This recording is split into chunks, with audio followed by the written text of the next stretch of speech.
Ertugrul गाजी drama season 2 का episode 84 में आज आप देखेंगे कि पिछले एपिसोड में जैसे ही नोयान दुल्दान और शहजादा की ओर आगे बढ़ता है तो तभी अर्तुगरुल वहां आ जाता है।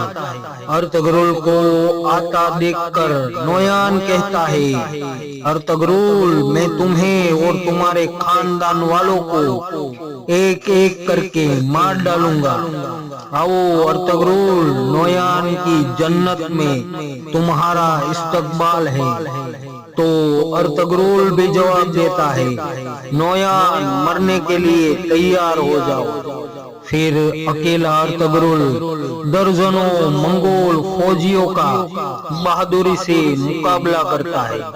अर्तुगरुल जिस वक्त मंगोल फौजियों को मारने में मशरूफ था तभी बादशाह दुल्दान और शहजादे को लेकर निकल जाता है।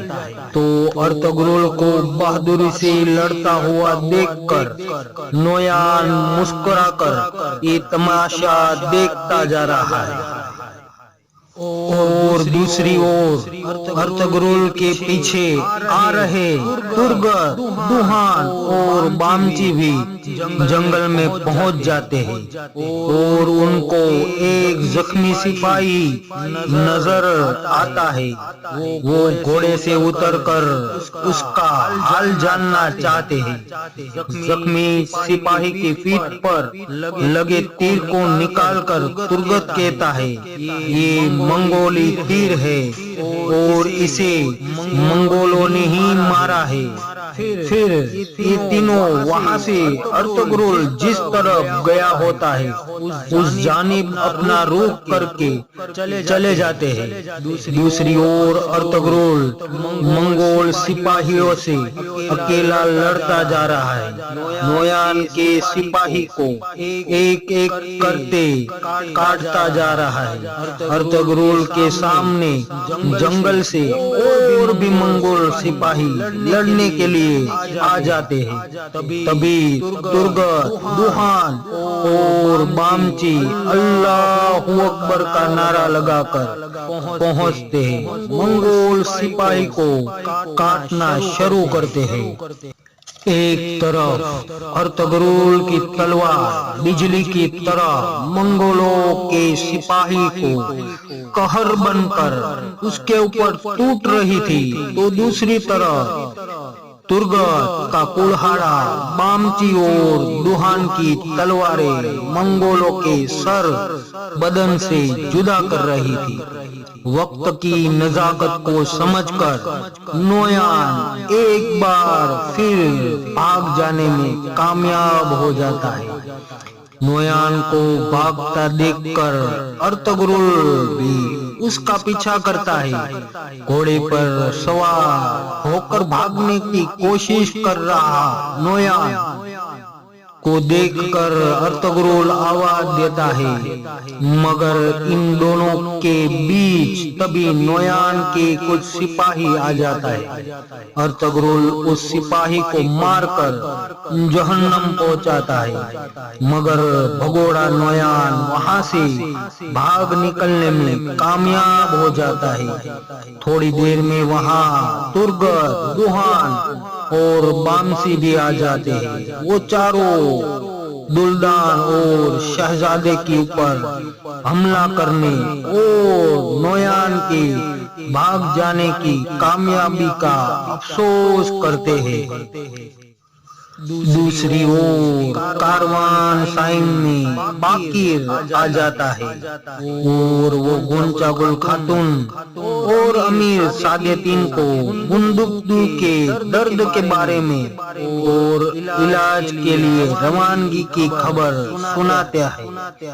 गुंदुगदु की खबर जानकर गोंचागुल बाकर से सवाल करती है, तो बाकर गोंचागुल खातून से कहता है, अगर वक्त पर इलाज न हुआ तो शायद गुंदुगदु का बाजू काटना पड़ेगा।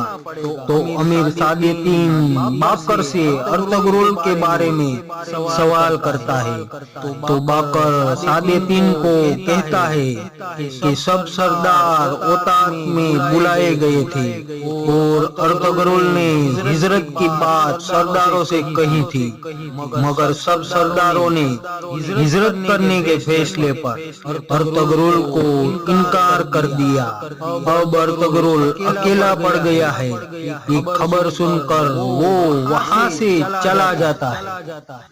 बाकर के जाते ही गोंचागुल खातून अमीर सादेतीन से कहती है कि आप जिस सरजमीन पर अर्तगरुल हिजरत करना चाहते हैं उससे नाराज क्यों है? तो सादेतीन कहता है, मैं उस सरजमीन पे अपनी हुकूमत कायम करना चाहता हूँ। उधर जंगल में अर्तगरुल, तुर्गत, बामसी और दुहान हलीमा सुल्तान की तबीयत की फिक्र करते हुए कहता है, नोयान की आज की ये हरकत के बारे में और दुल्दान और शहजादे को नोयान ने अपनी गिरफ्त में ले लिया है। ये बात हम हलीमा सुल्तान और हाइमा अम्मी को कैसे बताएगी?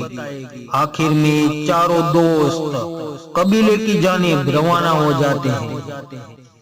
दूसरी तरफ कबीले में नए सिपाह सालार सुमरतकीन का इस्तकबाल सब सिपाही करते हैं। सुमरतकीन सिपाही के हौसले बढ़ाने के लिए शानदार तकरीर करते हुए कहता है, मेरे भाई गुंदुगदु की तबीयत सही नहीं थी, इसलिए उसने खुद सिपाही की सरपरस्ती से इस्तीफा दिया है और हाइमा अम्मा और तुतकीन समेत सब सरदारों ने मुझे सिपाह सालार बनाया है।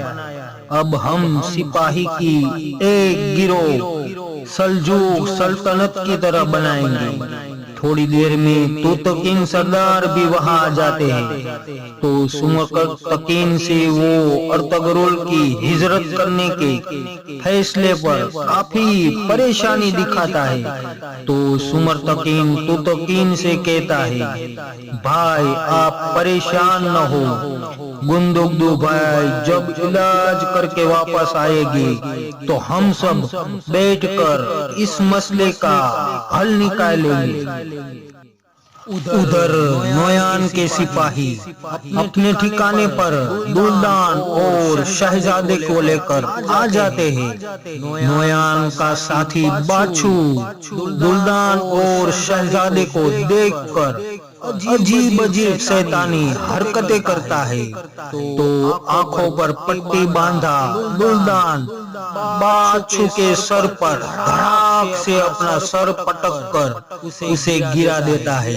तो अपने आप को संभालते संभालते बाछू कहता है, जब नोयान आएगा तो तुम्हारी खबर लेगा। उधर कबीले में अर्तगरुल अपने दोस्तों के साथ पहुंचता है। तो हलीमा सुल्तान, बानो जिजक, गोपची और सुल्जान खातून अर्तगरुल के मुरझाए हुए चेहरे को देखकर सवाल करना शुरू करते हैं। तुर्गत को, बामसी को, दुहान को एक एक करके सब सवाल करते हैं, मगर कोई जवाब नहीं देता। तो अर्तगरुल हलीमा सुल्तान से हिम्मत करके कहता है, दुल्दान और शहजादे को नोयान ने हमला किया है और नोयान ने सब सिपाही को मारकर उन दोनों को बंदी बना लिया है। ये खबर सुनते ही हलीमा सुल्तान बेहोश हो जाती है। वो जमीन पर गिरने वाली ही थी कि अर्तगरुल उस वक्त उसे पकड़ लेता है और जल्दी से उठाकर वो अपने खेमे में पहुंचता है। उधर नोयान खुशखबरी सुनाने के लिए सारवाई कान में अमीर सादेतीन के पास पहुंचता है और वो सारी बात बताकर खुश होता है।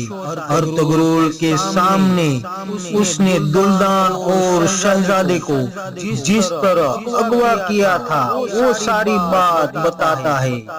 तो सादेतीन भी खुश होता हुआ नोयान को मुबारकबादी पेश करके वो दुल्दान को हिफाजत से अपने पास भेजने की मांग करता है। दूसरी ओर अरब भाई हलीमा सुल्तान का इलाज शुरू करता है और वो सब लोगों को, सब खातूनों को गर्म पानी और कुछ जरूरी चीजें मंगवाते हैं। अर्तगरुल से कहते हैं, आप चिंता न करें, आप बाप बनने वाले हैं। दूसरी तरफ कबीले में सुमरतकीन और तुतकीन से कहता है, मेरे भाइयों के साथ जो नोयान ने किया है उसका हिसाब हम लेकर रहेंगे। इतने में अर्तगरुल भी उधर आ जाता है। सुमरतकीन हलीमा सुल्तान की खबर पहले अपने भाई से पूछता है, फिर दुल्दान और शहजादे पर नोयान ने जो हमला किया था उसके बारे में पूछता है। तो अर्तगरुल सुमरतकीन और तुतकीन से वो सारा माजरा कहता है, साथ ही बताता है कि दुल्दान और शहजादा जिस रास्ते से आते थे इसकी खबर नोयान को पहले से ही थी। कबीले में अभी भी नोयान को खबर पहुंचाने वाले गद्दार हाजिर है। ये खबर सुनते ही सुमरतकीन नोयान को मार डालने के लिए रवाना होता है, मगर अर्तगरुल और तुतकीन उसे रोक देते हैं। तो दोस्तों आज का ये एपिसोड मैं यहाँ पर खत्म करता हूँ। उम्मीद है आपको आज का ये एपिसोड जरूर पसंद आया होगा। अगले एपिसोड को लेकर मैं आपकी खिदमत में कल पहुँच जाऊंगा।